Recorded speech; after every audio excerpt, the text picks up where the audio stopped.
நம்ம ப்ரிஃபர்ட் லீடர்ஷிப்க்கு என்ன சம்மந்தம் இருக்குன்னு ஃபஸ்ட்டு நான் நினச்சேன்.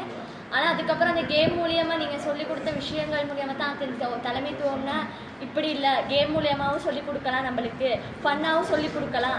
எப்பயுமே வந்து சும்மா செமினார் மூலியமாக தான் சொல்லி தருவாங்க.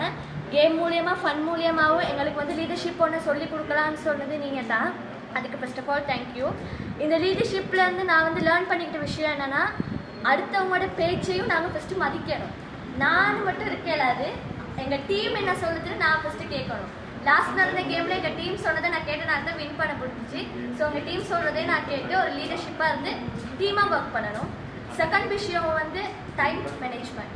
அது ரொம்ப முக்கியம். டைம் மேனேஜ்மெண்ட்டுங்கிறது இப்போ நான் A-level எக்ஸாம் செய்ய போகிறேன்.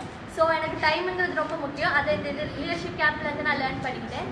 தேர்ட் விஷயம் வந்து எப்படி நாங்கள் ஸ்மார்ட்டாக டீல் பண்ணணும் எல்லா விஷயத்தையும் அப்படிங்கிறத நான் கற்றுக்கிட்டேன்.